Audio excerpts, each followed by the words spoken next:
सबसे पहले मैं तमाम देखने वाले सुनने वाले नाजरीन को मेरी तरफ़ से सलाम पेश करता हूँ। मैं आपकी खैरियत समझता हूँ कि आप भी खैरियत से होंगे, मैं भी खैरियत से हूँ। अल्लाह पाक आपको अपने हिफ्ज़ो ईमान में रखे। और आज मैं एक ऐसे इशू पे बात करने जा रहा हूँ कि जो बहुत अहम है। और छांगा मांगा जंगल के हवाले से छांगा मांगा का नाम पूरी एशिया में गूंज रहा है। पूरी दुनिया में छांगा मांगा के नाम से चूड़ियाँ बाद में आता है, छांगा मांगा पहले आता है। क्योंकि छांगा मांगा की सियासत भी छांगा मांगा से शुरू हुई है। अक्सर असेंबली में भी लोग यही कहते हैं कि ये छांगा मांगा की सियासत है। तो मैं आज नाजरीन को ये बताना चाहता हूँ, इंतज़ामिया को बताना चाहता हूँ, वज़ीर रेलवे को बताना चाहता हूँ कि इस मुल्क का कानून क्या जंगल का कानून है जो ताकतवर गुजर जाता है। जैसे मकड़ी का जाला है, उसमें ताकतवर गुजर जाता है, कमज़ोर फंस जाता है। रेलवे लाइन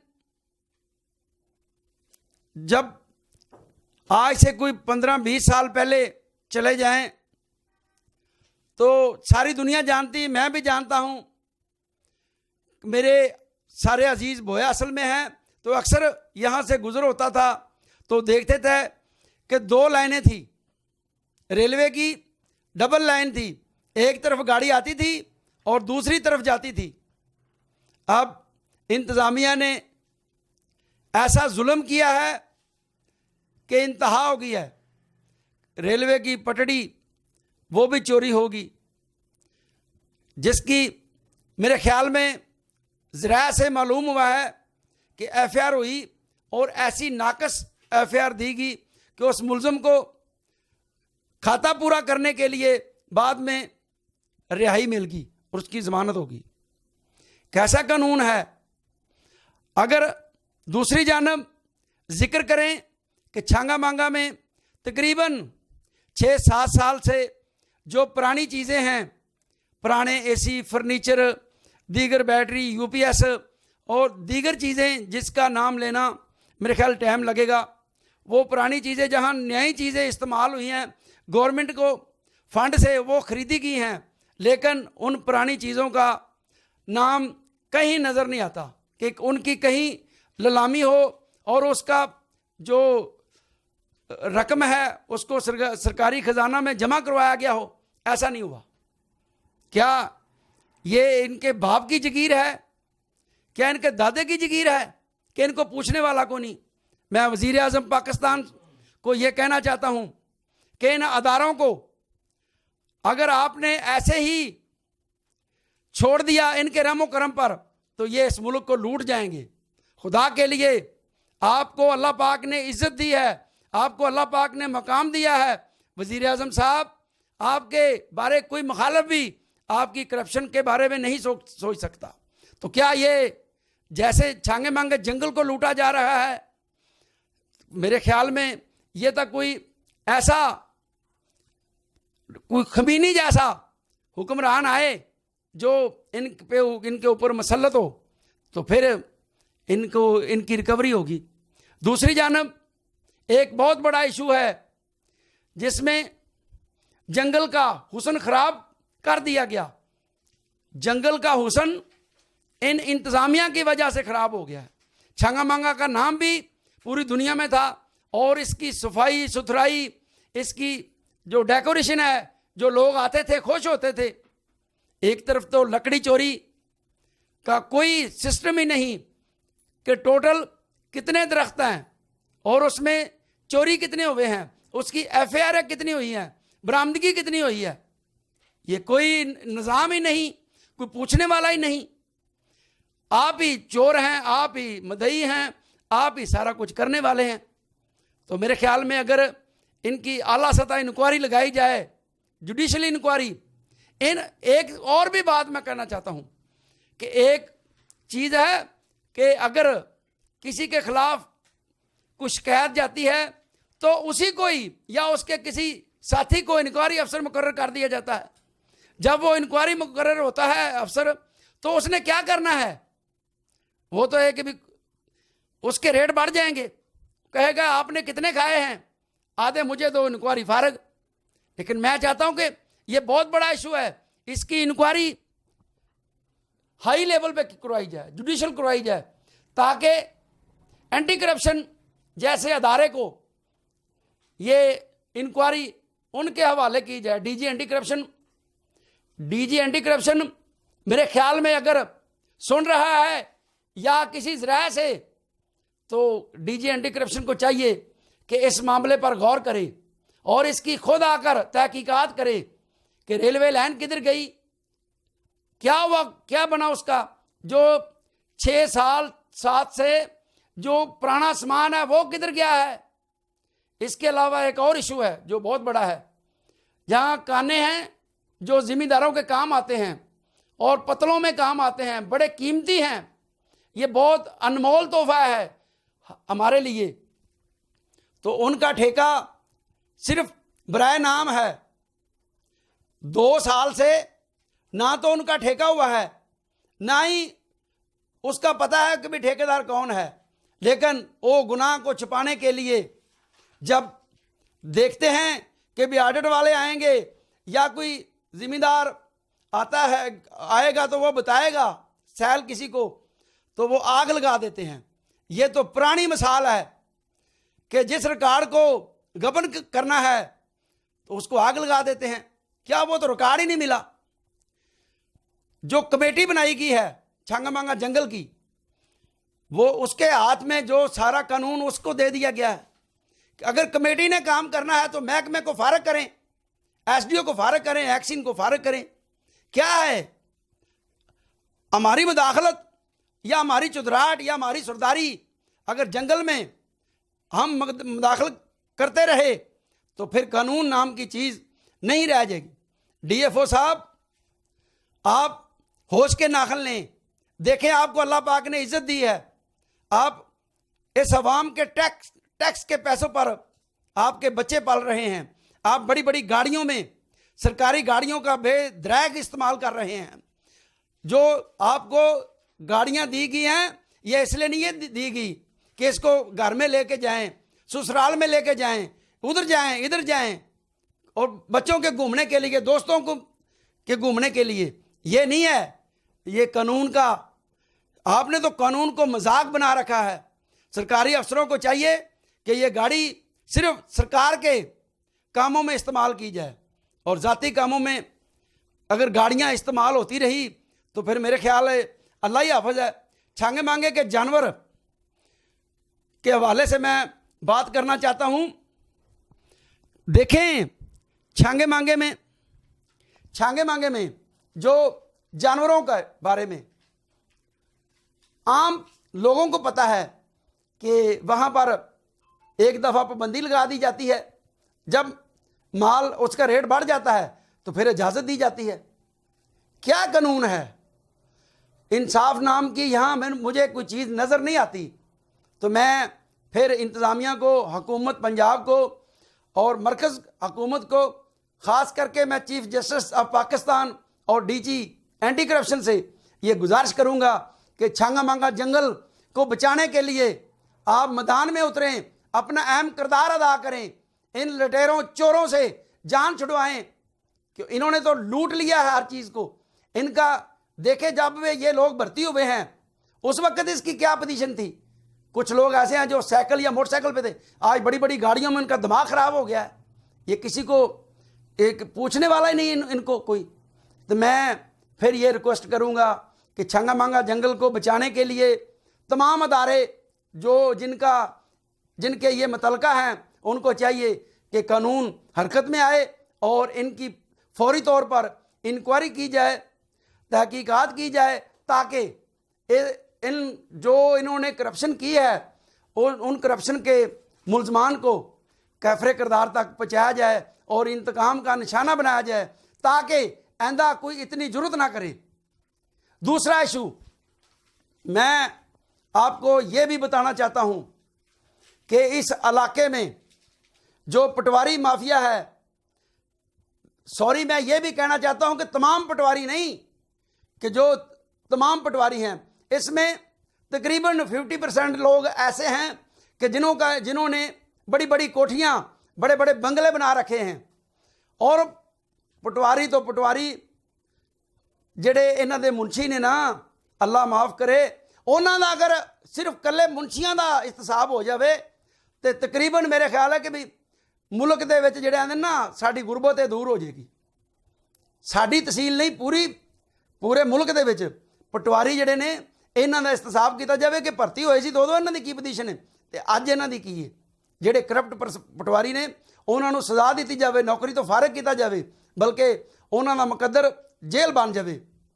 ਹਾਈ ਕੋਰਟ ਦੀ ਪਾਬੰਦੀ ਦੇ ਬਾਵਜੂਦ ਹਾਈ ਕੋਰਟ ਨੇ ਹੁਕਮ ਦਿੱਤਾ ਹੈ ਕਿ ਵੀ ਮੁਨਸ਼ੀ ਜਿਹੜੇ ਨੇ ਉਹ ਕੰਮ ਨਾ ਕਰਨ।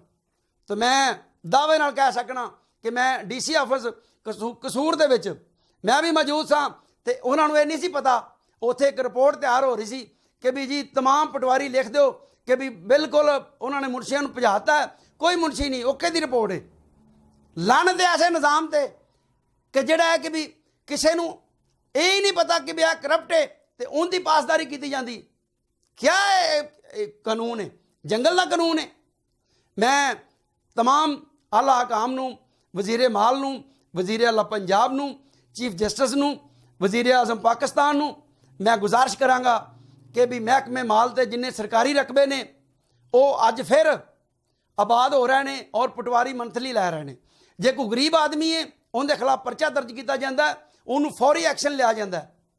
ਕਿਆ ਇੱਕ ਬੰਦਾ ਰੋਟੀ ਚੋਰੀ ਕਰਕੇ ਲੈ ਕੇ ਜਾ ਰਿਹਾ ਹੈ, ਉਹਨੂੰ ਫੜ ਕੇ ਨਾਲੇ ਲਿੱਤਰ ਮਾਰੇ ਜਾਂਦੇ ਨੇ, ਨਾਲੇ ਉਹਨੂੰ ਜੇਲ੍ਹ ਦਿੱਤਾ ਜਾਂਦਾ, ਤੂੰ ਸਾਡੀ ਰੋਟੀ ਚੋਰੀ ਕੀਤੀ। ਅਗਰ ਇਹ ਕਿ ਵੀ ਕਰੋੜਾਂ ਦੀ ਕਰਪਸ਼ਨ ਕੀਤੀ ਜਾਂਦੀ ਹੈ ਤੇ ਉਧਰ ਫਿਰ ਇਹ ਕਿ ਵੀ ਇਹ ਮਾਲੂਮ ਹੁੰਦਾ ਹੈ कि भी वो हिस्सा उतना तक जाता है। दूसरी बात, जो इंतज़ामिया है वो कैसे सिस्टम चलते हैं। ADCR हफ्ते में एक दिन चूनिया आएगा और वो इसलिए आएगा 5-7 पटवारियों को रात को कॉल की जाएगी कि आपने सुबह बस्ता लेकर आना है। जब वो बस्ता लेके आएंगे, हाँ भाई आपकी पड़ताल करनी है। क्या पड़ताल करनी है? जब उनकी मुट्ठी गर्म हो जाएगी, कोई पड़ताल नहीं। अगर कोई पटवारी के पास पैसे नहीं हैं या वो नहीं अफोर्ड कर सकता तो उसको मुअत्तल किया जाएगा। तो मैं खुदारा महकमा माल, कुछ लोग ये कहेंगे जोड़े क्लर्क ने, कलैक्टर इस्तेमाल है, अगर उनका जोड़ा कमाल है, मेरे ख्याल है कि अगर उन्होंने चैक किया जाए तो बहुत बड़ी करप्शन सामने आएगी। क्यों कि साढ़े शहर चूनिया दे विच ऐसे रकबे ने कि जेड़े इन्हां पटवारियां ने, चंद पटवारियां ने इस तरह उन्होंने लुटिया, इस तरह लुटिया कि भी इन्हां दे प्यो दी जगीर है। 31-83 और हाउसिंग स्कीमां दे विच जेड़े मेरे ख्याल है कि 40 अरब रुपए की करप्शन हुई है। हाउसिंग स्कीमां दे विच 40 अरब रुपए की, जिंदे विच फ्रंटमैन, शहजादा मॉडल, शौकत टाउन और जफर टाउन, इस तो इलावा दीगर काफ़ी कलोनियां ने जिहड़ियां गैर कानूनी और गैर रजिस्टर्ड ने। कुछ लोगों का यह ख्याल है और दावा कर रहे हैं कि जी शहजादा मॉडल तो शौकत टाउन ये तो रजिस्टर्ड है। कादी रजिस्टर्ड है जनाब? मेरे नाल सवाल करो, मैं दसां कि तुहानूं किवें रजिस्टर्ड है। चूनिया वालों किसी गल का नहीं पता। मैं दसना कि जाली RL 2 के तहत ये इंतकाल दर्ज होए और वो जोड़े इंतकाल दर्ज होए वो एक जोड़े इन्होंने टाउट रखे से उन्होंने टाउटां के नाम दर्ज किए गए और उन्होंने को अगे फरोख्त करवाई गई। फरोख्त करवाने तो बाद अगे फिर उन्होंने फरोख्त की, कलोनियां बन गई। कलोनियां बनने तो बाद फिर एक अनवर नामी शख्स उन्हें इन्हों के खिलाफ पटिशन दायर की, जिंदे विच इन्हां उन्होंने भी मुतमिन करने की कोशिश की। असी भी उहदे विच फरीक बन के उन्होंने सारे मामले में पुट अप किया। 28 तरीक नूं यह जिहड़ी हुण 28 तरीक है, मेरे ख्याल अज 27 है, सुबह 28 है, सुबह उम्मीद है, मतवक्को है कि भी 28 तरीक नूं एक बहुत बड़ा फैसला आ रहा है। तकरीबन 29 गालबन 40 अरब रुपए की करप्शन है तो 29,000 कनाल रकबा बनता है। 29,557 कनाल 15 मरले ये रकबा जिहड़ा चूनियां दे विच ਜਿਹੜਾ ਜਾਲੀ RL2 ਦੇ ਤਹਿਤ ਇਹਨਾਂ ਨੇ ਫਰਾਡ ਦੇ ਤਹਿਤ ਉਹਦੇ ਤੇ ਚੀਫ ਸੈਟਲਮੈਂਟ ਲਾਹੌਰ 28 ਤਰੀਕ ਨੂੰ ਇਨਸ਼ਾਅੱਲਾ ਉਹਦੇ 'ਚ ਬਹਿਸ ਵੀ ਹੋਣੀ ਹੈ, 28 ਤਰੀਕ ਨੂੰ ਫੈਸਲਾ ਵੀ ਹੋਣਾ ਹੈ। ਔਰ ਉਸ ਫੈਸਲੇ ਦੀ ਵਜ੍ਹਾ ਤੋਂ ਉਸ ਦਿਨ ਜੱਜ ਸਾਹਿਬ ਨੇ ਕੋਈ ਹੋਰ ਕੇਸ ਜਿਹੜਾ ਹੈ ਉਹ ਸਮਾਤ ਵਾਸਤੇ ਨਹੀਂ ਰੱਖਿਆ, ਸਿਰਫ ਚੂਣੀਆਂ ਨੂੰ ਟਾਈਮ ਦਿੱਤਾ ਹੈ ਤਾਂ ਕਿ ਇਹ ਕਰਪਸ਼ਨ ਬੇਨਕਾਬ ਹੋ ਸਕੇ। ਹੁਣ ਕੀ ਹੋ ਰਿਹਾ, ਜਿਹੜੇ ਇਹ ਜਿਨ੍ਹਾਂ ਲੋਕਾਂ ਨੇ ਕਬਜ਼ਾ ਕੀਤਾ ਹੋਇਆ, ਮੈਂ ਕਿਸੇ ਦਾ ਨਾਂ ਨਹੀਂ ਲੈਂਦਾ, ਉਹਨਾਂ ਨੇ 10-10 15-15 20-20 ਲੱਖ ਵਾਲੇ ਵਕੀਲ ਜਿਹੜੇ ਬੜੇ ਅਹੁਦਿਆਂ ਤੇ ਫੈਜ਼ ਨੇ, ਉਹਨਾਂ ਨੂੰ ਜਨਾਬ ਇਸਤੇਮਾਲ ਕਰਕੇ ਤੇ ਉਹ ਲਿਆ ਰਹੇ ਨੇ ਕਿ ਜਨਾਬ ਸਾਡਾ ਕਿਸੇ ਤਰੀਕੇ ਜਿਹੜਾ ਨਾ ਹੱਲ ਹੋਵੇ। ਉਹਨਾਂ ਨੇ ਕੋਰਟ ਦੇ ਵਿੱਚੋਂ ਸਟੇ ਲਾਏ ਹੋਏ ਸੀ ਹਾਈ ਕੋਰਟ ਤੋਂ, ਉਹ ਵੀ ਅੱਲਾ ਦੇ ਫਜ਼ਲ ਨਾਲ ਖਾਰਜ ਹੋ ਗਏ ਨੇ। ਹੁਣ ਆਖਰੀ ਸਾਹਾਂ ਤੇ ਚੱਲਦੇ ਪਏ ਨੇ ਔਰ ਬੜੇ ਪ੍ਰੈਸ਼ਰ ਥ੍ਰੈਡ ਕਰ ਰਹੇ ਨੇ ਕਿ ਜੀ ਇਹ ਕਿਸੇ ਮਾਮਲੇ ਕਿਸੇ ਤਰੀਕੇ ਜਿਹੜਾ ਨਾ ਇਹ ਮਾਮਲਾ ਸਾਡਾ ਹੱਲ ਹੋਵੇ ਤਾਂ ਬੜਾ ਵੱਡਾ ਨੁਕਸਾਨ ਹੋਵੇਗਾ। ਜਿਸ ਮੁਲਕ ਦੇ ਵਿੱਚ ਏਡੇ ਏਡੇ ਵੱਡੇ ਗਬਨ ਹੋਵਣ, ਜਿਨ੍ਹਾਂ ਲੋਕਾਂ ਨੇ ਕੋਠੀਆਂ ਬਣਾਈਆਂ ਨੇ, ਜਿਨ੍ਹਾਂ ਨੇ ਬੰਗਲੇ ਬਣਾਏ ਨੇ, ਆਪਣੀ ਸਾਰੀ ਜ਼ਿੰਦਗੀ ਦੀ ਜਮ੍ਹਾਂ ਪੂੰਜੀ ਇਕੱਠੀ ਕਰਕੇ ਤੇ ਉੱਥੇ ਉਹਨਾਂ ਨੇ ਸਰਫ ਕੀਤੀ ਹੈ, ਅੱਜ ਅਗਰ ਇਹ ਫੈਸਲਾ ਉਹਨਾਂ ਦੇ ਮੁਖਾਲਫ ਆ ਜਾਂਦਾ ਹੈ ਤੇ ਮੇਰੇ ਖਿਆਲ ਹੈ ਕਿ ਵੀ ਉਹ ਲੋਕਾਂ ਦਾ ਕੀ ਬਣੇਗਾ। ਉਹਨਾਂ ਨੂੰ ਗੌਰਮੈਂਟ ਦੇਵੇਗੀ ਪੈਸੇ, ਉਹਨਾਂ ਨੂੰ ਇਹ ਮਾਫੀਆ ਦੇਵੇਗਾ, ਕੌਣ ਦੇਵੇਗਾ? ਕਿਸੇ ਨਹੀਂ ਦੇਣੇ, ਕਿਸੇ ਨਹੀਂ ਪੁੱਛਣਾ, ਉਹ ਤਾਂ ਰੁਲ ਜਾਣਗੇ। ਉਹਨਾਂ ਦੇ ਬੱਚੇ ਵੀ ਰੁਲ ਗਏ, ਉਹਨਾਂ ਦੇ ਇਹ ਉਹਨਾਂ ਦੇ ਵਾਸਤੇ ਇੱਕ ਜ਼ਰੀਆ ਮਾਸ਼ ਹੈ ਕਿ ਵੀ ਲੋ ਜੀ ਕਿਸੇ ਕਿਰਾਏ ਤੇ ਦਿੱਤਾ ਹੈ, ਕੋਈ ਕੁਝ ਕਰ ਰਿਹਾ, ਕੋਈ ਆਪਦਾ ਸਿਸਟਮ ਚਲਾ ਰਿਹਾ ਤੇ ਉਹਨਾਂ ਨੂੰ ਘਰ ਵਾਲੀ ਵੀ ਵੇਚ ਦਿੱਤੀ ਤੇ ਅੱਗੋਂ ਵੀ ਨਾ ਲੱਭੀ ਤੇ ਫਿਰ ਬੜਾ ਵੱਡਾ ਜ਼ੁਲਮ ਹੋਵੇਗਾ। ਮੈਂ chief justice of Pakistan, Punjab ਹਕੂਮਤ ਔਰ ਡਿਸਟ੍ਰਿਕਟ ਇੰਤਜ਼ਾਮੀਆ तमाम ਨੂੰ, ਡਿਸਟ੍ਰਿਕਟ ਦੇ ਤੇ ਅੱਗੇ ਮੇਰੇ ਖਿਆਲ ਹੈ ਕਿ ਮਾਮਲੇ ਚੱਲੇ ਨੇ, ਮੈਂ ਵੀ ਉਹਦੇ ਵਿੱਚ ਫਰੀਕ ਸਾਂ। ਡਿਸਟ੍ਰਿਕਟ ਇੰਤਜ਼ਾਮੀਆ ਜਿਹੜਾ ਨਾ ਉਹ ਸਿਰਫ ਜਦੋਂ ਕੋਈ ਐਪਲੀਕੇਸ਼ਨ ਦਿੰਦਾ ਨਾ ਉਹਦੇ ਰੇਟ ਵੱਧ ਜਾਂਦੇ ਨੇ। ਕਲੈਕਟਰ ਇਸਤੇਮਾਲ ਔਰ ADCR ਉਹਨਾਂ ਨੇ 4 ਮਹੀਨੇ ਮੈਨੂੰ ਸੁਣਨ ਤੋਂ ਬਾਅਦ ਉਹ ਫਾਈਲ ਦਫ਼ਤਰ ਦਾਖਲ ਕਰ ਦਿੱਤੀ। ਕਿਆ ਹੈ ਕਾਨੂੰਨ? ਉਹਨਾਂ ਨੇ ਰੇਟ ਵਧਾ ਕੇ, ਜੇ ਅੱਗੇ ਉਹ 1 ਲੱਖ ਦਿੰਦੇ ਸੀ ਉਹਨਾਂ ਦਾ 5 ਲੱਖ ਵੱਧ ਗਿਆ। ਇਸ ਵਾਸਤੇ ਕਿ ਮੈਂ ਇਹ ਗੁਜ਼ਾਰਿਸ਼ ਕਰਾਂਗਾ ਕਿ ਸਾਨੂੰ ਇਸ ਮੁਲਕ ਦੀ ਖਾਤਰ, ਇਸ ਧਰਤੀ ਦੀ ਖਾਤਰ, ਇਸ ਦੇਸ਼ ਦੀ ਖਾਤਰ ਅਗਰ ਆਪਣੀ ਜਾਨ ਵੀ ਦੇਣੀ ਪਵੇ ਤੇ ਇਹਨਾਂ ਦੇ ਖਿਲਾਫ ਜਹਾਦ ਕਰੋ। ਖੁਦਾ ਨਾ ਕਰੇ, ਖੁਦਾ ਨਾ ਕਰੇ ਅਗਰ ਇਹ ਲੋਕ ਮੇਰੇ ਬਾਰੇ ਬੜੇ ਗਲਤ ਪ੍ਰੋਪੇਗੈਂਡੇ ਕਰ ਰਹੇ ਨੇ, ਅਗਰ ਮੇਰੇ ਨਾਲ ਕੋਈ ਵੀ ਐਸਾ ਮਾਮਲਾ ਹੁੰਦਾ ਹੈ ਤੇ ਮੇਰੇ ਸਾਫੀ ਬਰਾਦਰੀ, ਮੈਂ ਉਹਨਾਂ ਨੂੰ ਮੈਸੇਜ ਦਿਆਂਗਾ ਕਿ ਵੀ ਇਹ ਨਾ ਸਮਝਣ ਕਿ ਮੁਹੰਮਦੀਨ ਨਹੀਂ, ਮੇਰੇ ਤੋਂ ਬਾਅਦ ਵੀ ਔਰ ਮੇਰੇ ਹੁੰਦਿਆਂ ਵੀ ਮੈਦਾਨ 'ਚ ਆਓ, ਇਹਨਾਂ ਲੋਕਾਂ ਦੇ ਖਿਲਾਫ ਜਹਾਦ ਕਰੋ ਔਰ ਇਹ ਹਰ ਘਰ ਦੇ ਵਿੱਚ ਆਵਾਜ਼ ਆਵੇ ਕਿ ਵੀ ਇਹਨਾਂ ਲੋਕਾਂ ਦੇ ਖਿਲਾਫ ਅਸੀਂ ਜਹਾਦ ਕਰਨਾ ਹੈ। तमाम मैं मरकजी प्रेस क्लब तो अलावा तमाम साफियां ये दावत देवांगा कि भी आओ मेरा साथ ना दो। मैं नहीं ये चाहता कि मेरी पब्लिसिटी हो, मैं अगर मैनू मेरे ते किसी को इतराज़ हो मैं आउट हो जाना, लेकिन इन्हां जालमां दे खिलाफ घेरा तंग करो। जंगल छांगा मांगा जिहड़ा मैं दस्सिया वो भी बड़ा माफिया है, ये पटवारी जिहड़े करप्ट ने वो भी बड़ा वड्डा माफिया है। जनाब AC साहब मैं तुहानूं ये दसना चाहना कि तुसीं नवें नवें आए जे ते मैं तुहानूं ये दसना चाहना कि ये अरसा दराज तो जिन्होंने आदतां पईयां ने वो नहीं जानियां। एक दिन तुसीं जांदे जे कार्रवाई करदे जे, दूजे दिन फिर उत्थे उवें हुंदा। बाजार चले जाओ उत्थे भी यही सूरत हाल है, एक दिन ऑपरेशन करोगे तुसीं अजे घर ही नहीं आवना, वो सारा कुछ उत्थे फिर उवें होया पिया। सड़क की सूरत हाल वेख लवो उत्थे की है, पेट्रोल पंपां की सूरत हाल वेख लवो कि जनाब बगैर नसनस तो बगैर पुछन दसन तो हर बंदे ने आपदे बूहे अगे मशीन रखी है। किसी बंदे कार्रवाई की है, पता लग्या है कि भी मीडिया नूं कि अज AC साहब ने इन्नियां मशीनां जब्त कीतियां ने, अज रीफिलिंग वास्ते इन्ना काम किया। असी भी लिखीए कि AC साहब बहुत अच्छे ने, अलहमदुलिल्लाह AC साहब DC साहब इंतजामिया अगर अच्छा काम करेगी तो असी इंशाअल्लाह उन्होंने अच्छाई बयान करांगे। अगर अच्छाई ना होगी तो फिर जिहड़ा असी कर रहे हैं ये इंशाअल्लाह मिशन ना रुकेगा, ना रुकने वाला है, ना रुक सकता है।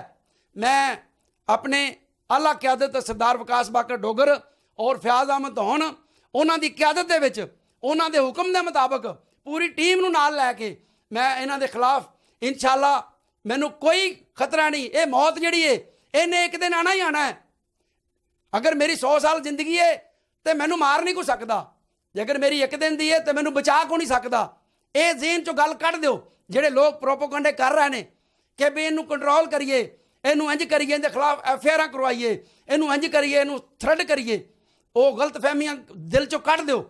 मैं इंशाअल्लाह अगर जिंदगी ने साथ दिता तो मैं इस धरती मां की खातर आपदे खून का आखिरी कतरा भी बहा देंगा तो अपने मिशन तो पिछे नहीं हटांगा।